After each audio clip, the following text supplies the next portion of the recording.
bebas lah kalian. Kita mungkin boleh diceritain nih kan kemarin Ustaz upload kebersamaan keluarga kita ke asli tuh Ustaz ya. Iya. Itu seperti apa sih Ustaz perjalanan ceritanya? Oh iya, alhamdulillah saya bersyukur kepada Allah Subhanahu Wa Taala dan merasa berbahagia karena bertemu dengan abang saya Huda Halilintar di lapangan golf di Pondok Indah saat itu. Ketika itu saya juga ikut turnamen di sana dan ternyata juga ada Sa'i, ada Mumtaz, Kahtan, dan juga Bang Halilintar juga ternyata ikut bermain golf di sana. Turnamen, ya. Sebuah turnamen yang cukup bagus ketika itu. Nah, nggak disangka setelah saya ketemu Sa'i dan Fateh ya di ruang ganti baju, ya. Kemudian kita bertemu dan saya senang sekali.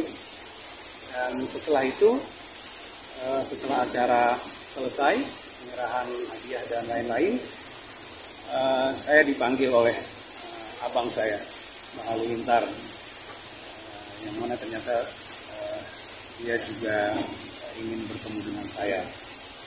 Jadi waktu itu saya sudah mau pulang sebenarnya di parkiran, tiba-tiba manajernya berlari memanggil saya bahwa abang ingin berjumpa.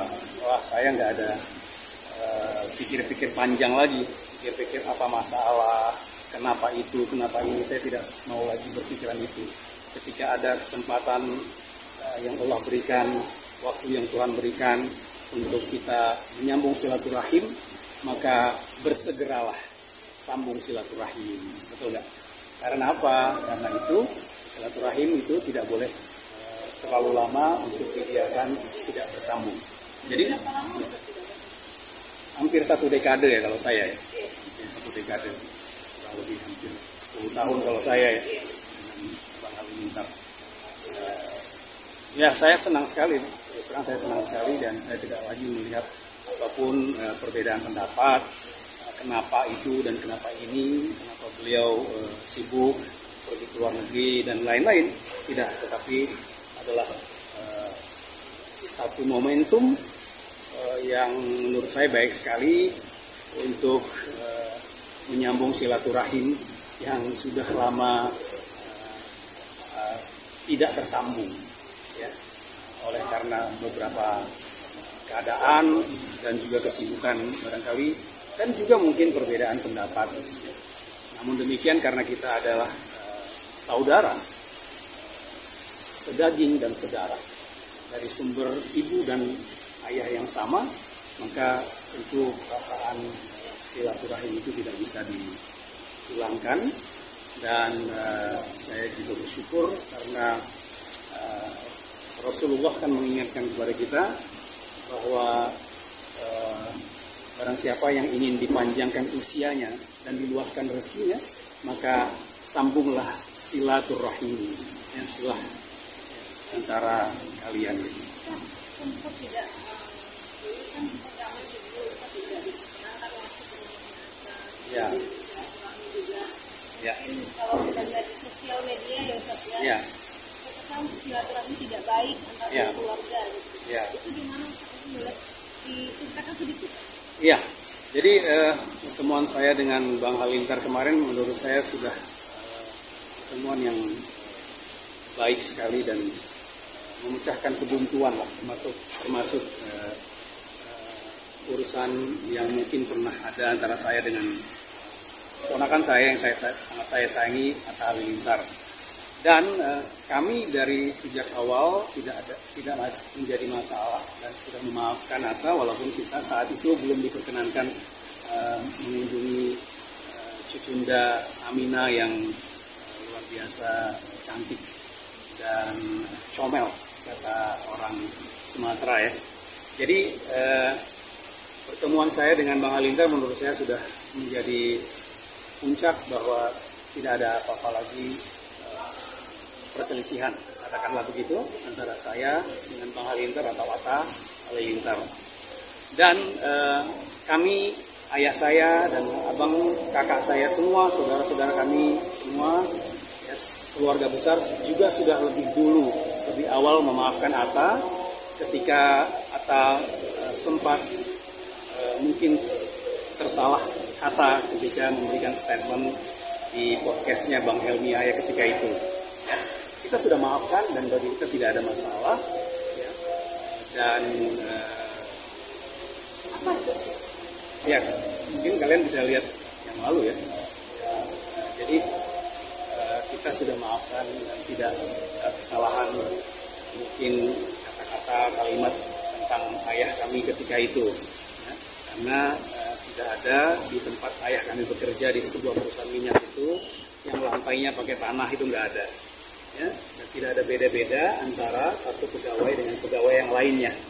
Jadi ketika itu saya hanya sebagai anak dari papa, karena itu jadi perbincangan di dalam keluarga, maka sudah sewajarnya kami menegur Atta, karena Atta adalah ponakan, ya, menegur Atta supaya merevisi atau memperbaiki kekeliruan dalam pengucapan itu, bahwa tidak ada perbedaan antara atu, kakek, atau pegawai-pegawai yang di perusahaan minyak itu, perusahaan minyak terbesar di Indonesia yang ada di Riau. Ya.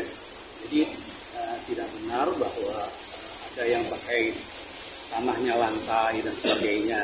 Nah, tidak mengapa, kami juga sudah memaafkan Atta. Ya. Lalu sudah bertemu langsung dengan Anta dan membicarakan itu. Ya, saya dan sampai sekarang belum diberi kesempatan oleh Allah untuk bertemu oleh Atta, dan insya Allah someday saya akan jumpa dengan Atta, karena bagi saya yang paling penting adalah dengan ayahnya Atta, karena kami bersaudara dengan ayahnya Atta. Atta adalah level anak ya, kan? Jadi dari abang saya dan kakanda saya dalam pelukan, dalam tangis terharu yang ada ketika itu adalah kangen, perasaan rindu antara seorang adik bungsu laki-laki dengan kakak laki-laki yang sulung, ya, yang sudah 10 tahun kurang lebih tidak bertemu. Ya.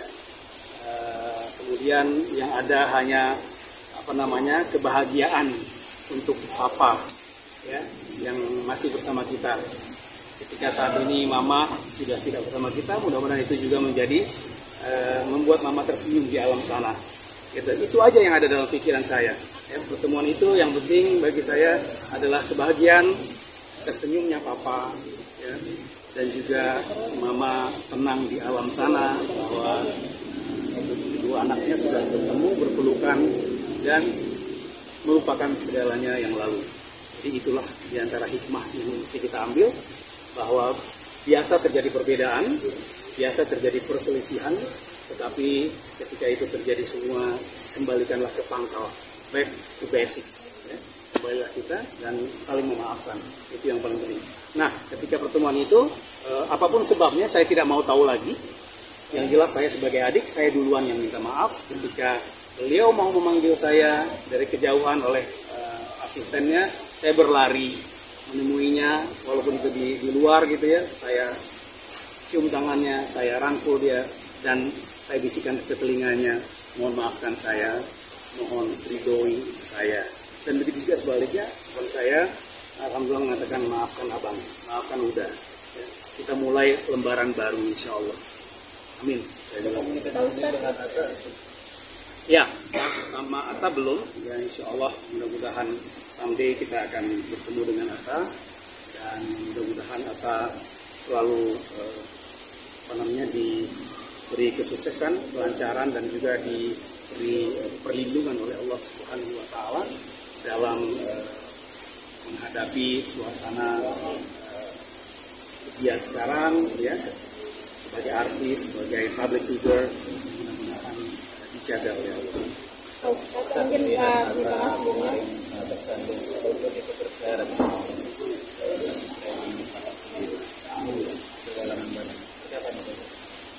Kalau kasus Atta, terus terang saya tidak terlalu mengikutinya, belum mengikutinya. Dan tentu sebagai orang tua, sebagai paman atau omnya, kami pasti mendoakan semoga apapun masalah atau kasus yang ada, mudah-mudahan dicarikan jalan keluarnya oleh Allah dan mudah-mudahan selesai dengan baik. Kita mendoakan itu, kita mendoakan yang terbaik dan tidak ada masalah yang berarti di belakang ini. Terkait yang abang sendiri itu mungkin itu dari 10 tahun itu kan lumayan lama. Mungkin itu awalnya seperti apa sih, dan mungkin itu selama 10 tahun itu mungkin ada berusaha komunikasi dari Ustaz sendiri dengan keluarga dia atau seperti apa sih? Ya, jadi terus terang saya tidak mau memperdalam atau membuka lembaran lama karena sudah terbuka lembaran baru yang lebih baik ya. Intinya adalah mungkin perbedaan pendapat, mungkin perbedaan cara pandang dalam kami mensikapi, menjaga kedua orang tua kami yang sangat kami sayangi. Itu intinya. Ya, waktu itu mama masih hidup ya, bersama, dan kemudian Gen Halilintar mendapat kesibukan di dunia YouTube dan juga kehabisan, dan saya tidak mau menceritakan terlalu panjang apa masalahnya. Bagi saya lembaran baru yang indah, yang berkah sudah dimulai dan tidak elok untuk kita mengungkapkan apa yang tidak perlu diungkapkan lagi. Tapi keluarga Halilintar sekarang sudah menetap di Indonesia atau nanti balik lagi ke Malaysia? Wallahu alam ya, tapi setahu saya sudah akan banyak di Indonesia dan sampai saat ini mungkin belum ada kegiatan keluar negeri lagi. Tapi bisa saja mereka akan berkegiatan keluar lagi. Bapak Anusnya seperti apa sih? Hah? Bapak Anusnya orangnya pintar, cerdas, golfer yang hebat dan juara di saat junior dulu, zaman dulu. Di zaman golf belum terlalu banyak dahulu. Kemudian punya watak tegas, punya disiplin luar biasa, ahli pidato, motivator handal, dan juga punya leadership atau kepemimpinan yang tangguh, yang hebat menurut saya. Dan saya banyak belajar dari abang saya Halilintar di dalam banyak hal, ya, terutama pengalaman hidup. Ketika itu saya ikut juga bersama dengan Bang Halilintar ke luar negeri, keliling itu, ya, keliling di hampir beberapa negara. Saya bersama di beberapa negara, gitu, bantu bisnisnya, dan banyak saya belajar bagaimana menjadi orang yang sukses dan tetap diberkahi oleh Allah SWT. Berarti kita Ya sama aja lah ya. Itu seorang kakak ipar ya, yang setia mendampingi abang saya dengan sedemikian karunia anak ya, 11 dari rahimnya sendiri ya, 11 anak yang cukup tangguh ya, luar biasa, perempuan yang tough, yang istiqomah dan menghadapi ujian hidup ketika susah dulu, dihadapi dengan tabah sama abang saya tentunya. Berarti bisa dibilang kalau golf mempersatukan juga ya, karena kali ketemu bukan cuma abang tapi kalian dengan anak-anaknya yang ya itu yang diucapkan oleh Bang Halilintar ketika itu. Golf ini mempertemukan kita sama kami, dan gitu, alhamdulillah. Setelah itu malamnya saya langsung terbang ke luar negeri, ke Amerika kebetulan, dan saya menitipkan papa kepada abang saya karena saat itu bapak sedang tidak sehat. Kemudian setelah itu baru kembali ke tanah air dan kita bertemu kembali di Sentul kemarin, dan pertemuan itu lebih indah lagi karena bersama-sama dengan Pak. Melihat mungkin abang sendiri ternyata banyak juga yang tidak bisa menyerang beberapa waktu kemarin Ya. muncul menyerang urusan menjatuhkan, mungkin sebagai hati atau sebagai rasa akan atau maksudnya mendukung gitu Ya. apa keluarga besar? Ya tentu Mbak, kita sebagai adik atau kita semua sebagai keluarga tentu berkewajiban mendukung dan membela keluarga kita, persoalan apapun yang timbul gitu. Jadi tentang apa perselisihan yang ada di luar sana mesti dibuktikan dengan benar dan baik. Karena apa? Karena ujian itu biasa datang dan semakin tinggi pohon maka angin bertiup semakin kencang. Nah, sudah sepantasnya sebagai bersaudara kita saling mendukung dan saling menguatkan. Tapi dilihat kan mungkin mengajarkan untuk anak-anaknya yang paling kecil itu bisnis di keluarga ditanamkan. Oh ya, Bang Halilintar itu memang dari awal selain seorang motivator, dia juga sebagai entrepreneur, seorang pengusaha, praktisi pengusaha menurut saya ya, motivator dan praktisi pengusaha yang terjun ke lapangan gitu, mulai dari perdagangan yang kecil, direct selling ya, sampai perdagangan yang lebih besar, ekspor impor dan lain-lain gitu. Jadi